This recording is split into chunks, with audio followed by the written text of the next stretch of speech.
Imperial world स्कुलले लालाबालाको सहकार्यमा आयोजना गरेको 5औं Kathmandu international children theatre festival 2025 सोमबारदेखि सुरु भएको छ। नोभेम्बर 2 देखि 7 सम्म चल्ने यस फेस्टिभलमा 12 देशका रङ्गकर्मीहरूले इम्पेरियलको थिएटरमा आफ्ना नाटकहरू मञ्चन गर्दैछन्।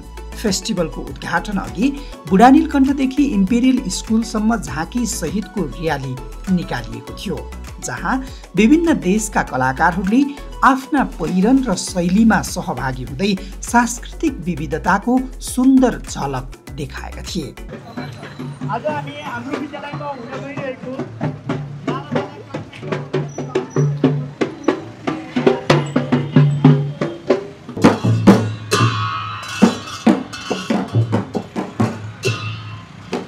जहिले पनि इम्पेरियल वर्ल्ड स्कुलले चाहिँ नि आफ्नो स्थापना कालदेखि नै कला र साहित्यलाई सधैँ बढावा दिइरहेको नै अवस्था छ र यसलाई नै निरन्तरता दिनलाई हामीले यसपालि चाहिँ लालाबाला एकाडेमीसँग पनि टाइप गऱ्यौँ र अन्तर्राष्ट्रिय तवरमा नै हाम्रो बालबालिकालाई स्पेसली हाम्रो लर्नर्सहरूलाई चाहिँ नि एउटा अन्तर्राष्ट्रिय स्तरको एक्सपोजर दिनुको लागि र एउटै प्लेटफर्ममा चाहिँ हामी सँगसँगै यो कलालाई चाहिँ अझ अगाडिलाई बढावा दिनको लागि चाहिँ हामीले यो कार्यक्रमको आयोजना गऱ्यौँ र यसमा हाम्रो छिमेकी राष्ट्र भारत लगायत श्रीलङ्का, बङ्गलादेश, स्लोभाकिया, जापान, इरान जस्ता कन्ट्रीहरू विभिन्न क्षेत्रबाट चाहिँ उहाँहरू यहाँ पाल्नु भएको छ र एकदमै यो भव्य रूपले हामीले पहिलो दिन उद्घाटन गऱ्यौँ। यहाँ दिनभरि बसेर नाटक हेर्नुभयो भने यता एसियाको एउटा कल्चरको पनि टेस्ट लिन पाउनुहुन्छ, उता युरोप पोस्ट लाटभिया भनेको पूर्वी युरोप त्यहाँबाट आएको कल्चरको पनि टेस्ट लिन पाउनुहुन्छ।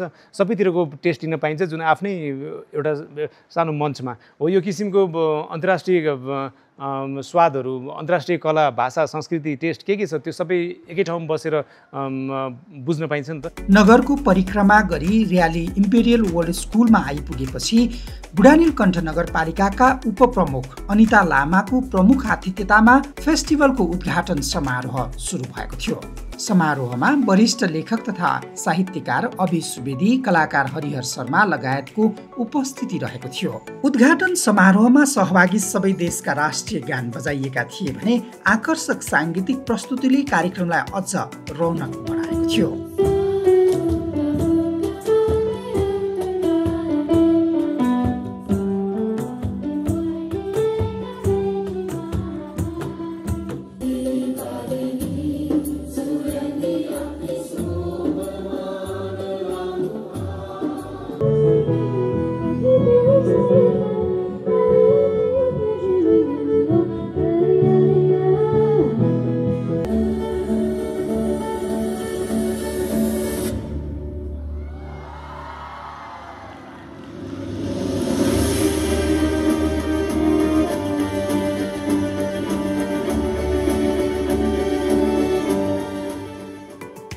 सोमबारदेखि नै नाटक मञ्चन सुरु भइसकेका छन्। पहिलो प्रस्तुतिमा इम्पेरियलका विद्यार्थीहरूले आफ्नो प्रतिभा देखाएका थिए।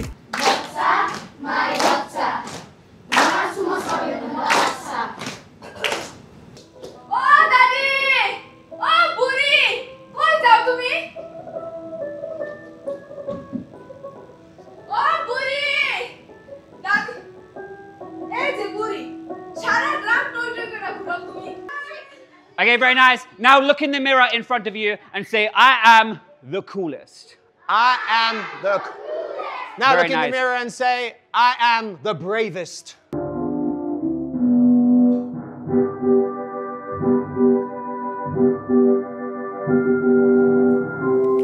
So my name is Mr. Jake, and this is... My name is Mr. Jason. And this is... Jeff.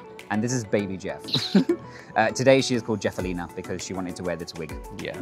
And we come from a company called Abstract Kids. Yes. And based in Thailand, but we are from the UK, London. It's so fun. It's so beautiful to see all these different countries coming together for one common thing. Yeah, it's really fun. We're having a good time. The weather's been nice. And you get to see different ways of life. And different cultures. From such a young age, like it's gonna change your life. And it's nice for the kids, like the fact that we're here all week. We've been walking around the school, going into the classrooms, chatting with the little ones, chatting with the teenagers. And it's nice to connect with them. And I'm sure it's like interesting for them. They're asking us lots of questions, you know? And there's lots of different countries here as well, so we can all learn from each other. Yep. My name is Hannah. I'm from Slovakia. I'm being here because I was asked to perform with my group, and also I really wanted to get to know our other cultures and countries. I'm Amma from Sri Lanka. I'm very happy to participate here, and I'm very happy about my tour in Nepal, this very beautiful country.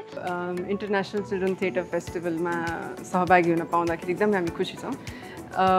नयाँ विभिन्न आर्टिस्टहरुको काम हेर्न पाउँदाखेरि एकदमै रमाइलो छ र हाम्रो काम पनि प्रस्तुत गर्न पाउँदा एकदम खुसी छु। कलर्सको स्टोरी छ, इमेजिनेसन मा हामी लैजान्छौं बच्चाहरुलाई, इन्टरएक्टिभली उहाँहरुकै इनपुटले यो स्टोरी अगाडि बढ्छ। हरेक दिन 3 वटा सोहरू इम्पेरियलको थिएटर हलमा प्रस्तुत भइरहेका छन्। फेस्टिभल शुक्रबारसम्म निरन्तर चल्नेछ। हामीले चाहेर पनि कहिलेकाहीँ हेर्न नपाउने किसिमको नाटकहरू भएको कारणले र हरेक देश विदेशबाट चाहिँ उहाँहरूको ट्रेडिसन, उहाँहरूको कल्चर, उहाँहरूको विभिन्न भाषा पनि हामीले सिक्न पाउने र उहाँहरूको कल्चर हेर्न पाउने, उहाँहरूको देशको परिस्थितिलाई चाहिँ हामीले एकदम नजिकबाट यो नाटकको माध्यमबाट हेर्न पाउने एउटा ठुलो अवसर पनि भएको कारणले गर्दाखेरि यो नाटक चाहिँ हामीले, मैले भनिहालेँ, स्कुलमा मात्रै सीमित नराखेर हामीले विभिन्न कम्युनिटीका व्यक्तित्वहरू, स्पेशली हाम्रो पेरेन्ट कम्युनिटी पनि हुन सक्ला, अन्य व्यक्तित्वहरूलाई पनि हामीले यसमा चाहिँ स्वागत गर्न सफल भएका छौँ र यो नाटक हप्ता चाहिँ नि हामीले शुक्रबारसम्म नै सञ्चालन गर्ने भएकोले हाम्रो कुनै पनि यो कम्युनिटीका अरू व्यक्तित्वहरू चाहिँ नाटक हेर्न आउन चाहनुहुन्छ भने उहाँहरूले चाहिँ स्कुलको प्रशासनमा सम्पर्क राखेर नाटकको लागि चाहिँ बुकिङ गर्न सक्नुहुन्छ।